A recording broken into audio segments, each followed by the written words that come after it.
자, 오늘은 그 2022년 국가직 기출문제를 통해서 내년에 있을 국가직 문제라든가 지방직 문제, 그 다음에 계류직이나 군문 문제들을 어떻게 준비할지에 대해서 간략하게 살펴보도록 하겠습니다. 올해 국가직 문제는 기출 문제를 많이 변형해서 나왔다라고 볼 수 있어요. 사실 이제 새로운 문제는 그 소금 문제 하나 빼고는 나머지 다 기존에 지방직이든 공무원이든 계류직이든 이런 문제들을 응시해서 냈다라고 볼 수 있죠. 근데 응시율이 지금 상당히 저조하죠. 그래서 응시를 하락으로 인해서 난이도도 동반 하락했다고 볼 수 있어요. 작년 문제에 비해서는 올해 문제가 좀 더 쉽다라고 볼 수 있어요. 커트라인이 올해 82점이기 때문에 예년에 비해서 커트라인이 좀 올라갔죠. 70점 후반대였는데 80점 초반으로 이제는 이렇게 올라간 것처럼 보이지만 사실 알고 보면 문제가 쉬웠기 때문에 커트라인이 높은 건 아니었어요. 자, 그러면 정답률을 통해서 이제 여러분들 약점을 보완해야 되는데 그 정답률은 그 지원 합격 예측 시스템을 통해서 여러분들이 지금 정답률을 볼 수 있는 거예요. 자, 그러면 내년에 국가직이든 지방직이든 기타 시험을 어떻게 준비하냐를 말씀드리면 국가직이나 지방직 어차피 같은 기관에서 시험을 보니까 지금 여러분들이 정보처 자격증처럼 공부하라는 얘기가 정보처 자격증 문제로 공부하라는 얘기 아니에요. 그만큼 이제 문제 풀이 많기 때문에 여러분들이 기출 문제를 여러 번 풀어보는 게 도움이 된다는 얘기죠. 그래서 이제 기출 문제를 여러 번 통해서 여러분들이 유사한 문제들이 나왔을 때 틀리지 않으면 이 컷은 충분히 통과할 수 있는 점수가 되게 되죠. 물론 이제 여기에 공통 과목도 있지 않습니까? 근데 공통 과목도 사실 난이도가 많이 낮아졌어요. 그렇기 때문에 또 거기 선생님들이 말씀하시겠지만 문제의 어떤 그 난이도는 낮기 때문에 전체적인 어떤 그 커트라인은 올라간 것처럼 보이지만 사실은 올라간 게 아니란 얘기죠. 자, 그래서 기출 문제를 여러 번 반복해서 풀어보시면 여러분들이 어떤 시험을 준비하든 간에 충분히 커버할 수 있다. 자, 그러면 이제는 그 합격 예측 시스템을 통해서 수험생들이 정답을 어떻게 선택했는지 살펴보도록 할게요. 자, 1번 보면은 컴퓨터 구조 문제죠. 컴퓨터 구조 문제가 제일 많이 나온다고 했었어요. 드램하고 SRAM을 비교하는 건데 얘는 시험에서 여러 번 나왔었어요. 그래서 드램이든 SRAM 등 간에 둘 다 휘발성이죠. 비휘발성 이렇기 때문에 벌써 다 틀렸고요. 이번 드램은 축전기를 통한 충전 상태로 비트를 저장한다. 그래서 얘는 리프레시를 해줘야만 되는 거죠. 축전기라는 충전은 우리가 리프레시라고 해요. 리프레시 재충전을 이제 필요로 한다는 얘기고요. SRAM이 이제 캐시 메모리로 쓰는 거고 드램이 우리가 일반적으로 얘를 주격 장치라고 하는 거죠. 당연히 SRAM이 드램보다는 훨씬 빠르죠. 캐시 메모리를 보면은 드램보다는 훨씬 더 빠른 거니까. 그래서 메모리 이제는 그 피라미드 관계를 보았을 때 드램이 SRAM보다는 이제는 느리게 되는 거고요. 제일 빠른 게 레지스터였었죠. 레지스터 있었고 SRAM, DRAM 이렇게 순서가 내려가요. 자, 이제 2번 보면은 그 데이터 스트럭처 자료 구조 문제죠. 대부분 다 맞췄어요. 그래서 이제 삽입이나 CL 버블은 시간 목적도 이렇게 나오지 않습니까? 자료 구조에서는 그 시간 목적도를 구하는 문제가 여러 번 나왔었어요. 그래서 그 표가 있는데 그 표를 여러분들이 반드시 암기하셔야 돼요. 힙이나 우리가 또 트레이머지, 힙이나 트레이머지는 N로그에 나오죠. 최악인 경우도. 물론 이 축적열은 최악인 경우는 N제곱 나와요. 그래서 그 표 여러분들 달달루트나 이론서에 있어요. 자, 3번 보면은 얘가 데이터베이스 문제죠. 68%인데 사실 낮은 거죠.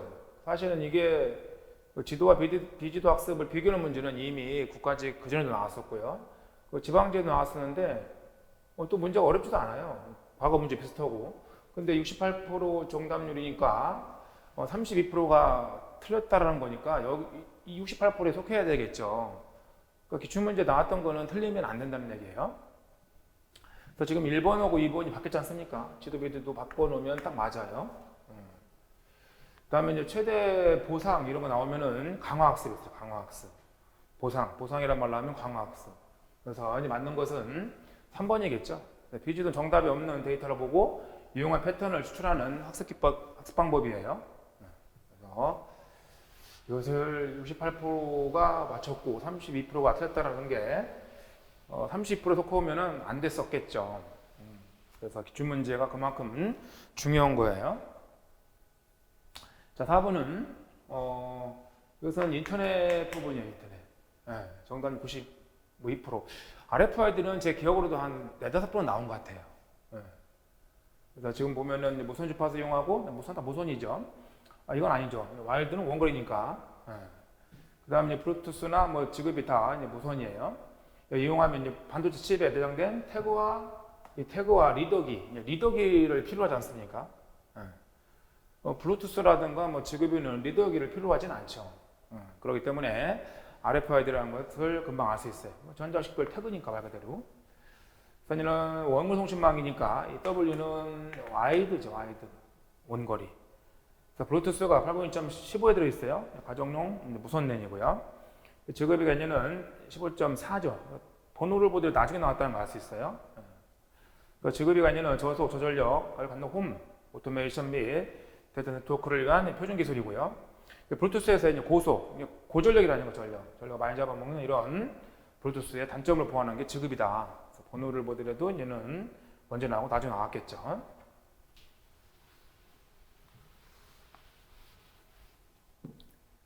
자, 5번 보면은 클라우드 컴퓨터인데 얘도 이제 인터넷 부분에 부분이 있어요. 정답 95%니까 뭐 공부 조금만 했던 학생들도 다 맞췄겠죠. 이 문제도 한 4-5번은 나왔었어요. 쭉 뭐 맞고요. 근데 지금 보면은 소프트웨어 설치, 소프트웨어라는 것은 SaaS겠죠. 여기서 S가 소프트웨어니까, I는 인프라스트럭처 아닙니까? 인프라라는 얘기는 기반 시설이죠, 기반 시설. 기반 시설의 의미니까 서버, 스토리지, 데이터베이스 기반 시설이 되는 거잖아요. 그렇기 때문에 전혀 다른 데에서 답을 잡았고 이미 얘도 여러 번 나왔었어요. 얘는 뭐 거의 공부 학생들이면 맞췄네요. 자, 시연어 문제인데 66%니까 얘도 높은 건 아니죠. 그래서 콜바이 밸류하고 값에 의한 전달 콜바이 밸류 참조가 여기서 콜바이 레퍼런스인데 레퍼런스라고도 하고 얘를 어드레스라고도 하죠. 주소를 참조하는 거니까. 또 전달량이 많을 경우는 참조에 의한 거. 콜바 레퍼런스를 말하는 거예요. 효율적이고요. 지금 레퍼런스가 여기서 보면은 스코어인데, 스코어가 이제 배열명이잖아요. 배열명 넘겨주지 않습니까? 이게 지금 콜바 레퍼런스를 하고 있는 거고요. 값을 전달해 주지 않습니까? 콜바의 밸류를 하고 있는 거죠. 여기가 이제 콜바의 레퍼런스예요. 레퍼런스고, 그 다음에 여기가 이제 밸류가 되는 거죠. 콜바의 밸류, 값 전달하는 거니까. 자, 이제 2번 보면 값의 호출로 전달된 데이터는 호출된 함수 값에서 값을 변경하더라도 함수 종료 해당 함수를 호출한 상위 함수에 반영하지 않는다. 만약에 여기서 뭐 n값이 이제 3인데 여기서 이제는 변형하지 않습니까? n값을 변형한 거 없는데 여기서는. 여기서 만약에 이제는 n값을 중간에 찍는다 하더라도 n은 물론 3이 되겠죠. 변형하게 되면 여기서 값의 변화가 가져와요. 근데 이 변형한 값을 내려와서 찍었을 때, 그 값이 변형되지 않는다는 얘기죠. 그게 이제 콜바이 밸류의 어떤 특징인 거고요. 콜바이 레퍼런스는 이제 값이 가져가서 변형하지 않습니까? 변형해서 이제는 리턴을 하는데 썸값을 리턴하는 게 아니라 n으로 나눠서 해요. 해보면은 이게 썸이 얼마 나오냐면 3, 8이니까 8 나오고 3으로 나눴으니까 나머지는 이가 되겠죠. 정수형이니까 정수형. 그래서 이제 2를 찍게 되는, 이걸 찍으라면 2를 찍겠죠. 그래서 이제 지금 레퍼런스에서는 어떤 값을 어떤 변화가 있었을 때 변화된 값을 이제 읽어오게 되는 거예요.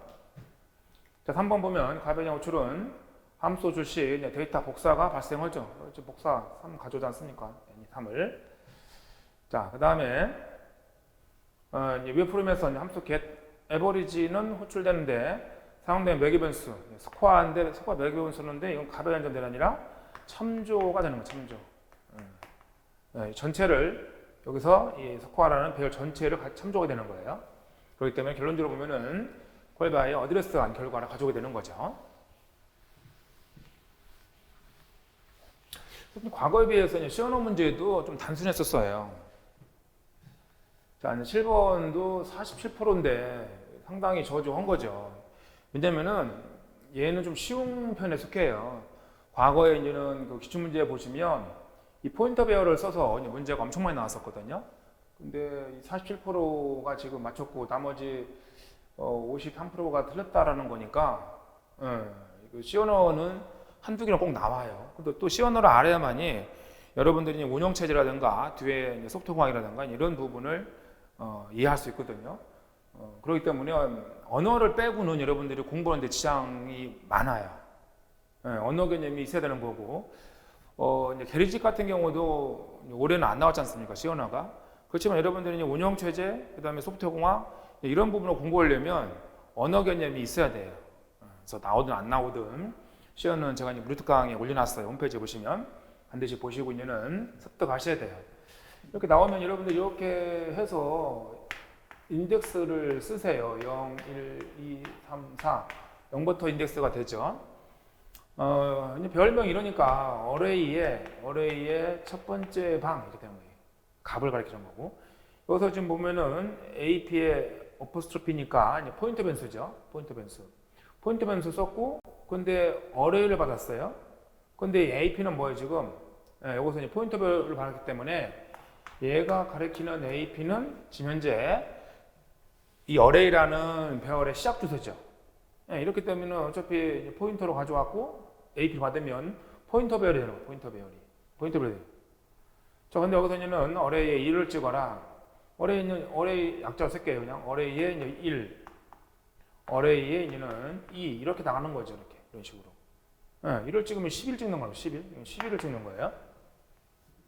그러면 동일한 결과값을 갖는 코드로 오른 거 이랬지 않습니까? 이러면 어레이는 이제 배열명이 되는 거죠. 배열명. 근데 이 기억번은 이게 사실 이 기계어 조소이기 때문에 이 기계어 조소를 알 수는 없죠. 그래서 주소잖아, 주소 이렇게 되면. 주소. 어레이는 별의 시작 주소인데 별의 시작 주소는 기계어만 알 수 있는 거죠. 그렇기 때문에 이거는 뭐 전혀 관계 없는 거고요. 두 번째 이제 이러면 이거고 AP의 시작 주소 이거 똑같다라는 거죠. 그럼 이렇게 나타내도 되고 여기를 AP를 받았기 때문에 AP로 AP에 이렇게 써도 똑같아요. 마찬가지로 여기도 뭐 어레이 1이랬어. 어레이 1. AP에 이렇게 써도 여기는 똑같죠. 그렇기 때문에 이제는 여기 AP의 시작 주소의 값이죠. 값. 이 값이 가리키는 거는 10이란 말이에요. 10. 10에 11 더하니까 11 되는 거고요. 자, 다음에 이제는 요 값이나 같다 했잖아요. 이게 어레이. 이렇게 어레이의 0번지 이렇게 같은 걸 했겠죠. 그럼 이제 별의 이제 시작 주소의 첫 번째 값이에요. 첫 번째 값은 10이지 않습니까? 10이기 때문에 10에서 1 더하면 여기 11 나오죠. 자, 그 다음에 주의할 건 여러분 봐봐요. 포인터 변수 여기에 먼저 있잖아요.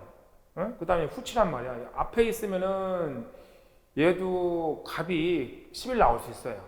근데 앞에 있기 때문에 여기 AP의 값, AP의 시작 주소 값, AP의 시작 주소 값을 먼저 출력하는 거잖아요. 먼저 출력하는 거기 때문에 얘는 리을은 10이 출력된다고 10. 근데 만약 여기를 뭐 예를 들어서 뭐 뿔뿔 한 다음에 이렇게 있다. 뿔뿔 얘는 이렇게 있다 이렇게. 이렇게 되면은 이거 지금 이 주소를 지금 먼저 증가시키라는 거잖아요. 증가. 그 증가시키기 때문에 앞에 있는 산자니까 여기를 이렇게 한단 말이에요. 여기를. AP 주소를 하나 증가시키면 여기잖아요. 여기 해당되는 값을 읽어놓은 거 아닙니까? 이렇게 되면 10이 나온다는 거예요. 그래서 지금 후연산 뒤에 찍혔기 때문에 AP가 가리키는 시작 주소의 값을 출력하고 그 다음에는 뭐 1층가 되어 있겠죠. 그래서 지금 결과값과 동일한 출력값을 코드로 찾는 거니까 지금 맞는 것은 니은과 디귿 두 개만 해당되는 거예요. 자, 그래서 이게 지금 47%니까 과거에 나왔던 기출 문제를 정확히 풀었으면 여러분들이 맞췄어야 되는데 이제 많은 학생들이 틀지 않습니까? 이런 거를 실수 안 하면 된다는 얘기예요. 그래서 여러분들이 뭔가 새로운 걸 찾아서 공부할 게 아니라 기출문제집에 있는 기출문제가 한 1200문제 정도 돼요. 거기에는 기출문제가 과거에 공개된 문제도 있지만 비공개 문제도 있어요. 그런 문제도 또 나올 만한 걸 제가 넣어놨거든요. 그렇기 때문에 거기 나와 있는 문제들을 실수 없이 풀 수 있으면 이런 문제를 틀진 않겠죠. 자, 이제 8번을 보니까 그러니까 통신 문제죠. 데이터 통신. 대부분 맞췄어요. 95%니까. 그러면 여기 데이터 교환이니까 양방향이라는 거죠. 양방향. 그리고 한 DT라는 것은 단말장치죠. DT가 이제 명령을 전송하면 다른 DT가 이를 처리해요. 그에 대한 응답을 전송하는 트랜지션 처리 시스템도 볼 수 있다. 그러니까 한 DT가 명령 전송하면은 동시에 보는 게 아니죠. 다른 DT는 반대편에 있는 DT는 이를 처리한다고 되어 있어요. 그에 대한 응답을 전송하는 트랜지션 처리니까 동시에는 안 되죠. 그러니까 A가 전송하면은 처리해서 보내주고 이런 식으로 동시에 하는 게 아니라 A가 명령 전송하면은 다른 DT가 처리해서 응답을 전송한다. 그러니까 그냥 반이중이 되겠죠. 그래서 선생님은 뭐 웬만한 학생들은 다 맞췄어요. 자, 이제 9번을 보면요. 정답률 71%인데 얘가 이미 2018년 교육청에 나왔어요. 나왔기 때문에 정답률이 높다라고 볼 수 있고요. 지금 이제는 라우팅 테이블인데 목적지 주소가 있지 않습니까?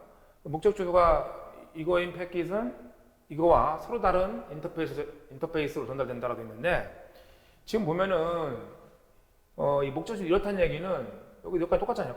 똑같아요. 300부터 30부터 255까지예요. 30부터 255까지 전송하게 된다고. 그럼 30도 있고 31도 있으니까 같은 인터페이스 R1을 쓰는 거죠. 그런데 서로 다른 인터페이스로 전달한다고 했기 때문에 틀리는 거예요. 그 다음에 얘는 뭐 28부터 얘는 28부터 255까지. 그럼 지금 보면은 겹치잖아요. 28하다 보면 30도 있고 31도 있고. 그런데 얘는 겹칠 일이 없는 게 뭐냐면 포워딩을 할 때 이 순서대로 포워딩하기 때문에 그래요. 그래서 1번, 2번 이 순서대로 포워딩하기 때문에 오류 없이 전송 가능하다라고 이렇게 말을 하고 있는 거고요. 2번 보면은 이 네트워크의 브로드캐스트 수는 이게 지금 이제 128이니까 C클래스잖아요. C클래스. 그래서 얘는 그때 브로드캐스트 조수는 네트워크 조수를 다 1로 채워놓은 거니까 여기 다 1로 채우면 255가 되겠죠. 255. 그래서 255가 다 있는 8비트가 1로 채워지는 거예요. 자, 그 다음에 얘는 서브넷 마스크에서 이거는 CIDR은 얘는 뭐 클래스 경계를 없애는 거죠. 없앴을 때 이때 슬러시 23으로 표현한다라는 의미는 여기 지금 보면 서브넷 마스크가 이렇지 않습니까? 서브넷 마스크가 이제 이러니까 얘가 여기를 보면은 얘를 보면은 알 수 있어요. 1이 하나, 둘, 셋, 넷, 다여, 일곱, 여덟. 하나, 둘, 셋, 넷, 다여, 일곱, 여덟. 여기는 하나, 둘, 셋, 넷, 다여, 일곱 이렇게 되는 거죠. 이렇게 해야 이제 254가 될 거 아니에요. 다 1이면은 8비트가 다 1이면 255 이러는데 하나만이 이제는 0이지 않습니까? 그럼 254가 되는 거죠. 그 다음에 하나, 둘, 셋, 넷, 다여, 일곱, 여덟. 9개가 지금 호스트 주소예요. 나머지가 이제는 23개겠죠? 23개. 23개가 이제는 네트워크 주소고. 그래서 네트워크 주소를 표현하는 거죠. 그럼 나머지 9비트는 32비트 중에서 이제 9비트. 9. 그죠? 9비트. 이 9비트는 이제는 호스트 주소라는 거죠. 나머지 23. 이거 네트워크 주소. 이게 이제 네트워크 주소죠. 네, 이런 뜻이에요. 그래서 이제 CIDR도 이제는 시험에서 한 2번 나왔었어요. 그래서 이거 구분하는 거 이것도 잘 보셔야 돼요. 그 다음에 4번 보니까 이 라우터는 목적자 IP가 이거 N 패킷은 뭐 그쵸, 이거 아까 좀만 28이면 안 되잖아요. 예, 안 되니까 28부터 255 이 사이에 있는 지금 패킷은 R2 인터페이스 R1을 통과해서 R2에서 이제는 처리를 해주겠죠.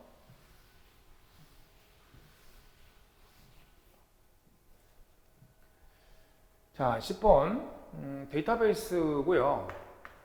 얘가 시험에서는 뭐 게임 스키마는 제일 많이 나왔지 않습니까? 쭉 다 맞는 내용이에요. 그래서 이론 수업은 그림도 있고 달러력도 그림이 있으니까 그림을 통해서 여러분들이 숙지하시면 되겠고요. 자, 11번 TCP/IP 기반 응용 프로토콜에 해당하지 않는 거 76%인데 뭐 공부 좀 한 학생은 그러니까 지금 우리가 여기 응시율이 있고 또 실제로 처음에 참여하는 인원이 있잖아요. 예, 그랬을 때 이게 76%가 되는 거니까 사실은 우리가 100명 응시했다. 응? 응시.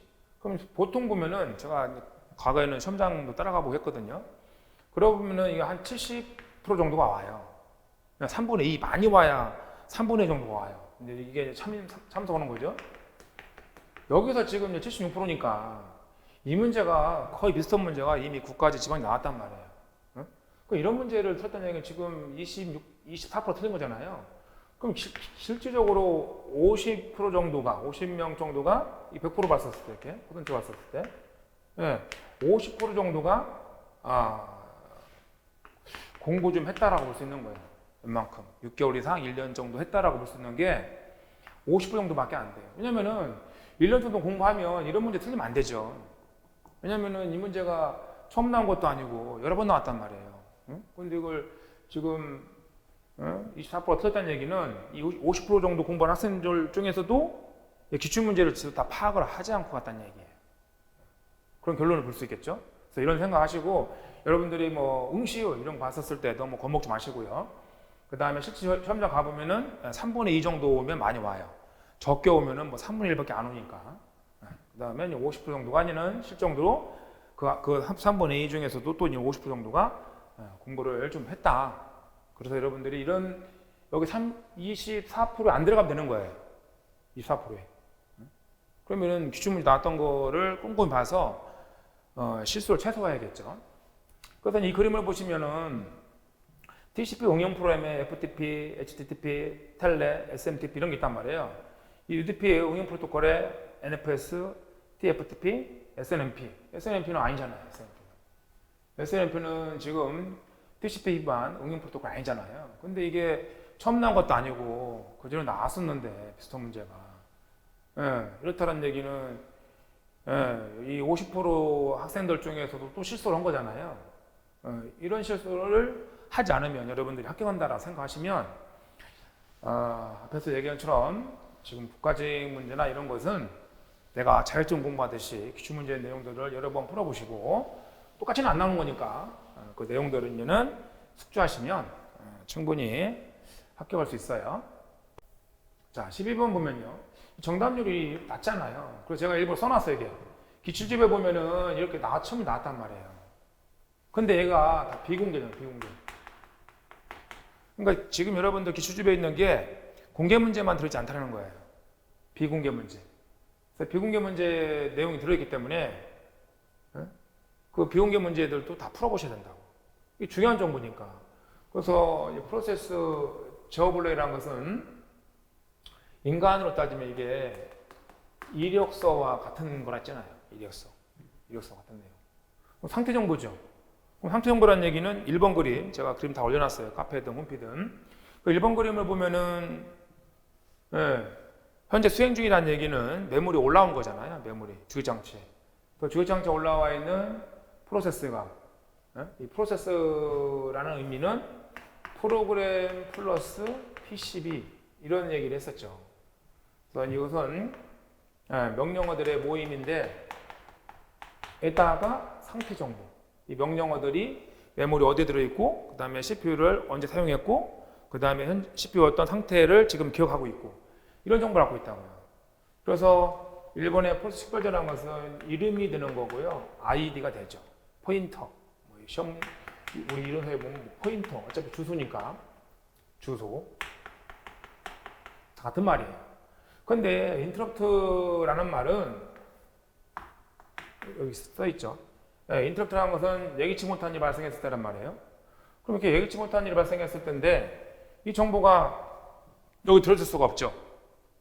네, 예기치 못한 일이라는 게 앞으로 발생할 일을 예상해서 개혁시킬 수는 없는 거잖아요.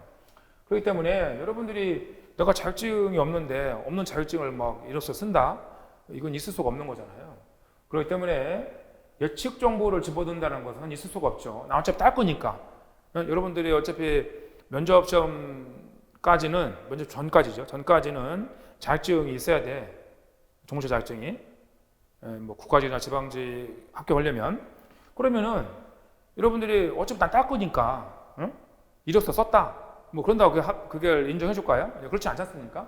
그런 거를 생각해 보면 인트럽 정보라는 거는 예기치 못한 일이 발생했을 때 이를 처리하는 절차란 말이에요. 그러면은 이거 이력서에 상세 정보에 들어갈 수가 없겠죠. 응? 그 다음에 이제 프로세스의 우선순위, 그 다음에 상태. 이 상태라는 것은 제가 올렸던 그 네 번째 그림에 있었어요. 그래서 뭐 레디 상태에 있느냐, 엑스코트 상태에 있느냐, 아니면 웨이트 상태에 있느냐 이런 거죠. 자, 그래서 이 문제를 이렇게 많이 틀렸다라는 거는 그러니까 합격생 중에서도 틀렸다는 얘기죠, 이 문제를. 그래서 이게 비공개 문제가 지금 2006년, 2007년, 10년도 넘었지 않습니까? 그렇기 때문에 좀 등한시하지 않았나 이런 생각을 해요.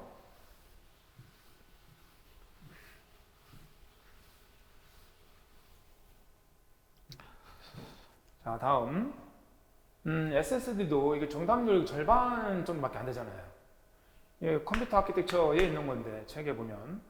얘도 지금 보면 군문에 나왔었고, 작년에 결직이 나왔단 말이에요. 그래서 이 문제도 그래요.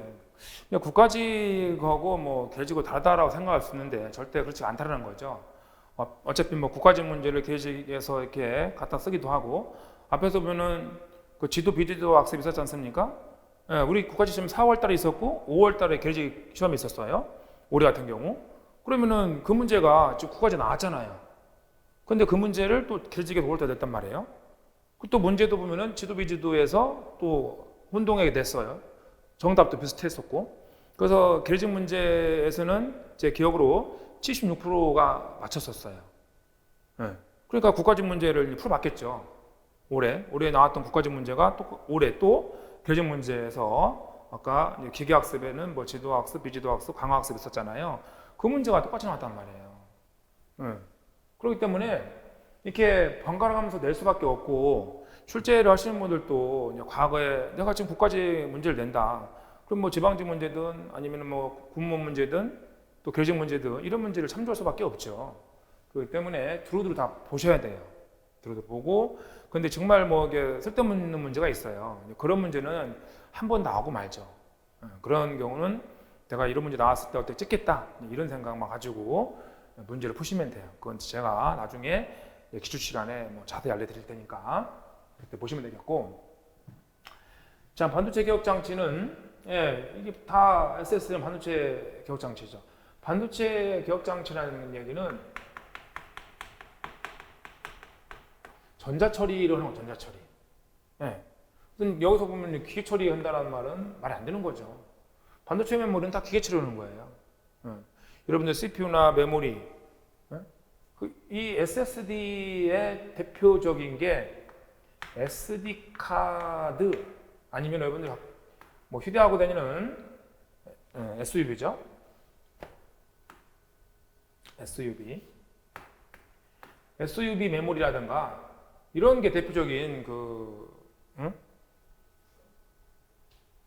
SSD라고 볼 수 있는 거예요. 그래서 S카드라든가 SUV는 메모리 같은 거 이런 걸 생각을 해보시면 돼요. 자, 그래서 이제는 2번 보니까 하드디스크에 비해서 저장 용량 대비 가격이 비싸다. 그래서 가격은 뭐 용량 대비로는 하드디스크가 제일 싸죠. 우리가 컴퓨터 구조 피라미드를 봤었을 때 하드디스크가 이렇게 맨 위에가 레지스터가 있었고요. 그 다음에 속도 아니는 아무래도 이게 빠르겠죠. 이렇게 거꾸로. 그 다음에 SRAM. 그 다음에 DRAM. DRAM이 되고. 플래시 메모리 쓰는 거죠, 지금. 그 다음에 여기는 HDD. 이렇게 되죠. 그래서 이론서에는 여기 이 부분이 이렇게 돼 있어요. SSD라고. SSD를 이제 DRAM으로 구현하니까. DRAM으로. 이렇게 쓰죠. 그래서 얘는 속도는 이렇게 빠르지 않습니까? 용량은 빠르고, 용량은 갈수록 밑으로 갈수록 용량 커지는 거고. 그래서 이런 피라미드 관계를 시험에서는 여러 번 나왔다. 자, 3번 보니까 기계적 장치를 사용해서 하드디스크보다 데이터 입력 속도가 빠르다. 그렇지는 않죠. 그러니까 여기 보면 뒤는 맞아요. 하드디스크보다 데이터 입력 속도는 빠르다. 그렇지만 기계적 장치는 아닌 거죠. 전자처리라는 것은 소리가 안 들지 않습니까? 여러분들 USB 메모리 꼽으면 뭐 소리가 나던가요? 이거 읽을 때, 지금 제가 USB 메모리 통해서 뭐 읽어오는데, 제가 올리고 내리고 이럴 때 무슨 소리가 난다. 컴퓨터에서. 그러면 이거 기계 처리하는 거죠. 그럼 지금 아무런 소리가 안 들려요? 전자 처리를 하고 있다는 얘기예요. 그래서 여러분들이 하드디스크 같은 경우는 HDD잖아요. 하드디스크는 읽을 때 보면은 소리가 나. 그래서 읽어오는, 그래서 여러분 부팅했었을 때, 보통 이제 개념 컴퓨터죠. 개념 컴퓨터에서 부팅을 했었을 때 디스크로부터 이제 메모리 읽어오잖아요. 그때 OS를 읽어올 때 뭔가 회전을 시키는 액세스함을 회전시키는 어떤 소리가 들린다고. 그래서 뭔가 좀 약간 시끄러운 소리가 나죠. 그러면 얘는 HDD는 이런 기계 처리를 하는구나 라는 걸 알 수 있어요. 자, 그래서 이제 뭐 이론 시간에 제가 자세히 하니까 그 그림이라든가 이런 걸 통해서 숙지를 좀 하시면 되겠어요. 자, 14번은 뭐 데이터 스트럭처죠. 자료구조 문제인데, 이 전위를 뭐 후위를 바꾸든 후위를 전위를 바꾸든 이런 문제는 사실 시험에서 여러 번 나왔었어요. 근데 이렇게 간단하지 않았었죠. 간단하니까 지금 보면은. 제가 서두에 말씀드리지만 문제가 상당히 난이도가 떨어졌어요. 그거에 비해서도 이제는 커트라인은 높아진 게 아니라 했었죠. 그래서 후위라는 거는 뒤로 보는 거니까 PP연 이렇게 암기하시면 돼요. PP연 연산자 뒤로 보낸다. 그리고 이제 전위라는 것은 연산자 앞으로 연 PP 이렇게 되는 거죠. 그럼 지금 후위니까 PP연 1번. 중요한 거는 이 PP연 했었을 때 이 결과도 편산자라는 거죠. 그럼 얘가 PP연이 된다 이렇게 두 번째 할 수 있고요. 그럼 이 결과도 피연산자니까 PP연이 되겠죠. 이게 3번. 그러면은 번호를 이렇게 매겨놓고 여러분들이 전이라고 하면은 연산자를 앞으로 보내면 되는 거고, 중위도 있잖아, 중위. 중위라면 가운데로 바꾸면 되는 거죠. 그래서 얘는 여기 1번은 4, 1 다음에 마이너스 이렇게 되고, 그 다음에 여기 1 있고 1, 2 P편, P연이 되는 거잖아요. 그러니까 이렇게 하고 얘가 맞는 거죠. 더하기. 이렇게 하면 되죠. 이렇게. 그 다음에 이것도 편산자고 앞에 있는 3도 편산자야. 그럼 P연이 되는 거잖아요. 그래서 이제 앞으로 보내는 거니까 이렇게 보내면 되죠. 이렇게. 그럼 얘는 3번 같이 된단 말이에요.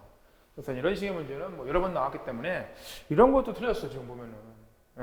그래서 그 응시율하고 이제 실제 참석은 하는 인원도 한 70%밖에 안 되는데 그 중에서도 또 이제는 16%는 이거 문제 틀린 거 아니겠어요? 그러니까 공부를 이런 문제 틀렸다는 얘기는 공부를 거의 안 한 거죠. 자, 15번 세마포 설명으로 옳지 않은 것은 운영체제 문제예요. 또 여러 번 나와서 1번 있고 2번 보면 여러 개의 프로세서가 동시에 그거 수정하지 못하죠.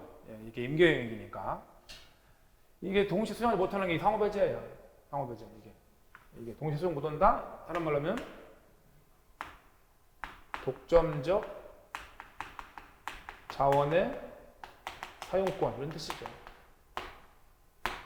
독점적으로 자원을 사용하는 거니까 독점적 사용권이 상호배제예요. 자, 3번 보면 생각법에 연산은 수행 중 인터럽트 될 수 있다. 이러면 안 돼요. 그래서 있지만 인터럽트 교차 상태 무한 연기 발생 안 되는 거죠. 임계 영역은 공유자원이야. 공유자원. 그 공유자원 수행하는 프로세서가 A, B, C 이렇게 제가 뭐 이론 시간이라든가 달달노트 강의할 때 말씀을 드렸잖아요. 근데 만약에 얘가 우선권을 줘서 이 공유자원을 쓰는데 이 공유자원을 쓰는 도중에 점프했다. 인터 발생했다. 주요산소 발생했다. 그러면은 B나 C도 어때요? 같이 덩달아 기다려야 돼요. 그러면은 얘가 진행을 하지 않음으로써 B나 C도 어때요? 이 공유자원을 사용하지 못해서 진행을 못하게 되는 거죠. 그래서 뭐 지금 이제 기출을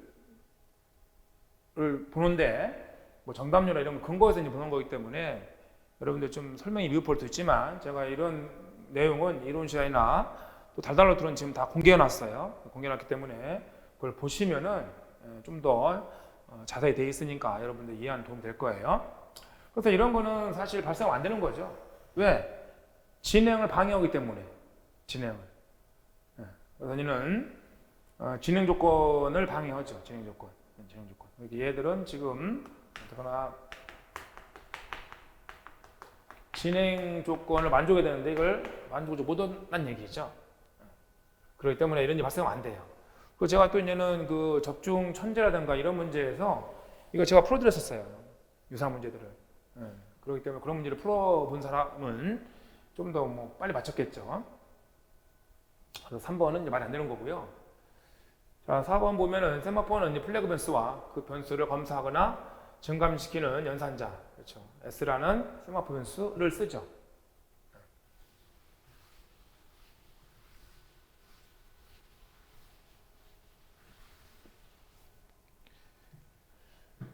자, 16번. 이 문제가 사실은 처음 나온 거예요. 그러니까 소통학 문제인데 처음 나왔죠. 그래서 50%나 맞춘 거 보고 제가 놀랐어요. 이 문제를 어떻게 이렇게 많이 맞췄지? 이게 어느 국가직이든 뭐 지방직, 계열직이든 나온 적이 없거든요. 얘가. 그래서 이 문제를 보면서 7급 준비하는 학생들이 같이 많이 준비하는구나 이런 생각을 했었어요. 7급만 준비하더라도 뭐 시험 삼아 보거든요. 시험 문제를 보러 가거든요. 그래서 그렇기 때문에 이렇게 맞췄지 이게 50%가 넘는다는 게 저는 이거 보고 좀 놀랐어요. 9급만 준비해서는 맞추기가 어렵거든요. 왜냐면 이 내용 알아야 되는데. 그래서 IS 9000 시리즈가 품질 관리 시스템인데 조직을 평가하는 거예요. 조직 평가할 때. 평가할 때 조직을 평가한다. 이게 품질 표준이라는 얘기는 평가하는 거거든요. 평가 모델이에요. 지금 다. 그 다음에 얘네들은 지금 평가 모델에서 제품, 산출물에 대해서 평가하는 거예요. 그래서 요 세 개가 합쳐져서 이렇게 돼요. IS 25000 이렇게. 그러니까 지금 보면 12119, 1207, 이 세 개 있네, 세 개. 하나 빠졌는데, 뭐, 여기서 얘는 구하나 이름이죠. 구하나 이름. 이 세 개 합쳐져서 이 세 개 합쳐진 게 얘는 25000. 이 되거든요. 각각 특징이 있어요. 이런 특징까지 내면은 더 어렵겠죠. 그러니까 이런 문제는 앞으로 또 나올 확률이 좀 떨어지는 거예요. 이 세부적으로 내면은 이게 너무 어렵지 않습니까? 7급 문제인데. 근데 우리 처음에는 이미 얘는 나왔었어요. CMMI. 단계별 나왔어, 단계별 특징. 그래서 CMMI가 나왔기 때문에 스파이스가 나올 수 있어서 이제 스파이스는 제가 적중 천재라든가 이런 데서 풀어드렸었죠. 근데 아직 안 나왔어요. 그래서 지금 보면은 IS 12072 프로세스인데 프로세스란 말이 개발 공정 과정이잖아요. 개발 공정 과정을 평가하겠다는 얘기죠. 그런 의미예요. 이 모델명이 이렇게 있는 거죠. 그래서 답인은 2번이 되는 건데 쉬운 문제는 아니었었죠. 그래서 뭐 나올 확률 높은 거는 구하나 26 문제 만들어 풀어드리고요. 그 다음에는 여기 스파이스라든가 CMMI 얘들 특징을 문제화할 수는 있어요. 근데 종류로 이제 물어본다는 거는 찍어야 되는 건데 이 표를 기억해야 되거든요. 쉽지가 않죠. 자, 7번 이제 블록체인이고 이것은 데이터베이스 과목에 들어있죠. 그래서 이제는 1, 3번, 1, 2번은 모른다 치더라도 이게 블록체인이 중앙 서버를 통하지 않고잖아요. 통하지 않고. 그래서 이제 소규모 데이터를 피어 투 피어. 개인 대 개인이야, 개인 대 개인. 개인 대 개인 분산 데이터 저장 환경에 저장하고, 예, 누구도 임의로 수정할 수 없고요. 누구나 병의 결과를 열람할 수 있는, 이렇게 기억하셔야 돼요. 분산 컴퓨팅 기술 기반의 데이터 유변조 방지 기술, 이렇게. 여기 이제 이용하는 게 뭐 가상화폐니, 이제 우리 이은서 보면 이걸 이용해서 뭐 가상화폐라든가 이런 걸 쓰지 않습니까? 많이 쓰는 게.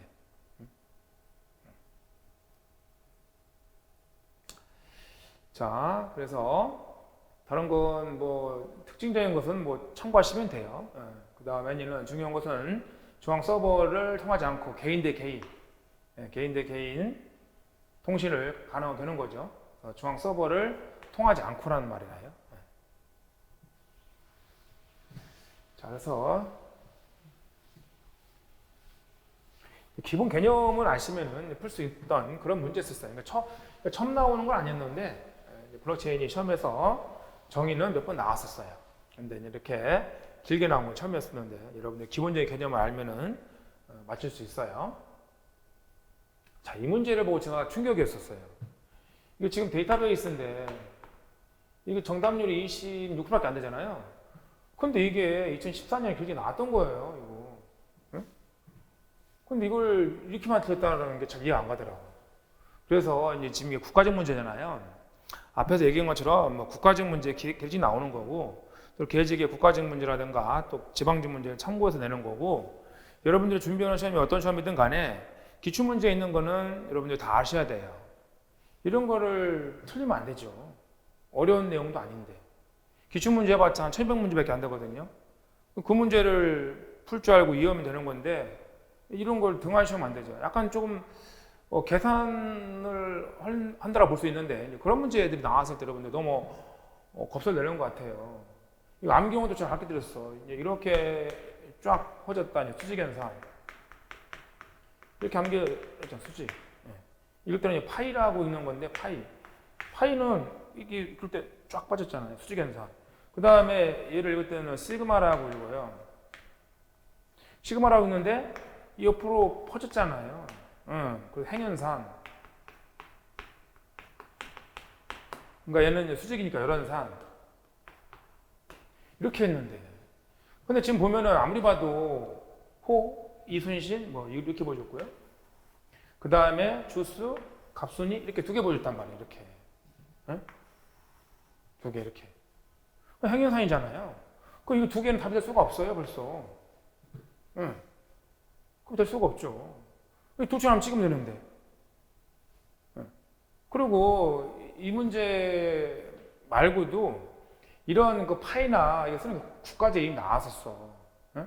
이게 이제는 수평연산이고, 이게 수직연산이고. 그러면은 형식의 릴레이션명이 맨 뒤에 온단 말이에요. 릴레이션명이 맨 뒤에. 이거 아니죠, 벌써. 맨 뒤에 오나요. 고객명이 릴레이션명이잖아요, 지금. 맨 뒤에 와야 되죠. 그래서 얘는 등급이 골드. 골드면은 얘도 돼요. 얘도 되고, 얘도 되고, 얘도 되고. 근데 얘도 돼요? 등급이 골드인데, 이거잖아, 이거. 나이가 25 이상이니까 얘는 안 되죠. 25가 안 되잖아요. 그러니까 이렇게 보여주죠.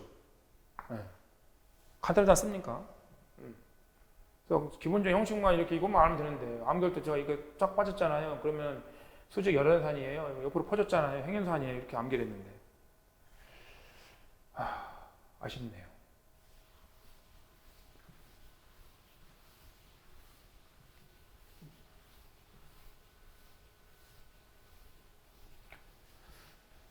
자, 19번. 이건 뭐 컴퓨터 아키텍처 문제예요. 공부 좀 학생은 다 마쳤고요. 그래서 이제 명령어 피현산자 주소를 가지고 있는 레지스터다. 레지스터에 관한 거니까 될 수가 없어. 1번은 2번이에요. 우리가 이런 거 나오면 이렇게 해서 이게 하나 instruction, word라고 했었죠. 앞이가 operation, code부. 그 다음에 뒤가 operand부. 이랬었어요. 그러니까 명령어, instruction, word. 그러면 operation, code부, operand부. 여기가 이제 명령, 연산. 여기가 연산자 봐, 연산자. 여기 연산자가 오고 여기가 피연산자. 주소가 오든가 아니면 피연산자가 오든가. 이런다라고 했었죠. 이렇게. 예. 그러니까 이 워드 단위로 CPU와 메모리 사이에서 전달을 하는 거잖아요. 그런데 그 명령, 이게 명령어잖아요. 인스트럭션. 근데 편산자의 주소래, 주소. 예, 주소로 하주는 레지스터래. 아, 그럼 이 주소가 뭐라는 거예요? 레지스터 주소라는 거네. 레지스터 주소. 응? 즉, 선택되는 레지스터는 이게 레지스터인데, 이 레지스터는 이 편산자 자체가 아니라, 편산자 자체면은 레지스터 모드였겠죠. 자체가 아니라, 편산자 주소, 이 편산자 주소야, 메모리 주소. 메모리 주소를 이렇게 가리키는 거 아니야, 이렇게 지금 책에 있는 것처럼. 그래서 저는 이 오퍼랜드에 있는 값은 레지스터 번호죠. 레지스터 주소야. 그 다음에 여기 M이 값이 아니라는 거죠. 값이 아니고 이제 메모리 번지. 그래서 이게 0.5, 1.5 되는 거 아니에요. 1.5 레벨이. 그래서 뭐 레벨 가지고도 이제 시험에서 많이 냈었죠. 자, 과거에 많이 나왔던 거고, 제가 달달로트는 무료로 열어놨다고 했잖아요.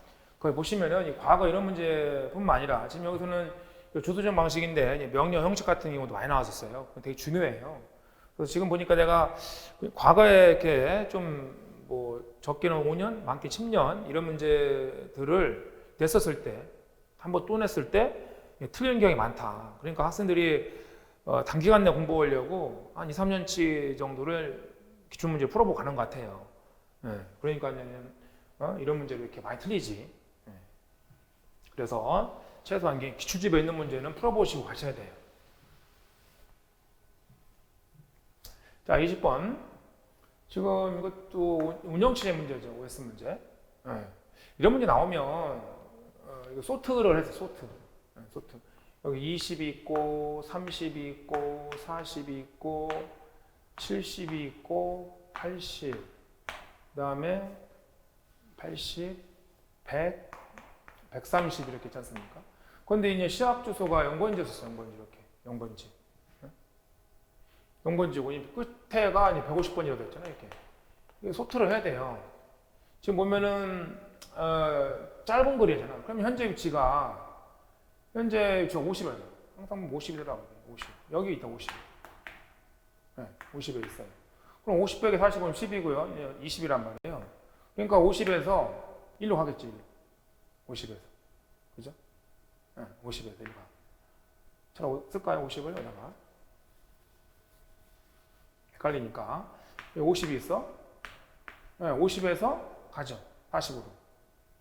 뭐 40에서 70 빼면 30인데 여기 10이잖아요. 가겠죠. 이렇게. 같이. 그 다음에 이제는 뭐 70 가고, 80 가고, 100 가고, 130 가겠지. 이렇게. 그럼 여러분들 이걸 때 여기 갭이 10이고, 여기서 또 갭이 10이고, 여기 갭이 10 이렇게 하지 않을 거 아니에요. 한꺼번에 하라고요. 50 빼기 20은 30. 그 다음에 130 빼기 20은 110. 이렇게 하라는 얘기죠. 이렇게. 더하면 140. 이거를 또 뭐 찔끔찔끔 이렇게 해서 70 빼기 20은 50. 뭐 이런 식으로 하지 말고. 그래서 한꺼번에 이제 빼주어서 20 빼기 130에서 이제 110. 110에서 30번이니까 140. 이렇게 하시면 되겠어요. 자, 그래서는 또 이것도 문제도 이것도 어려운 것도 아닌데 지금 16%는 지금 틀단 말이에요.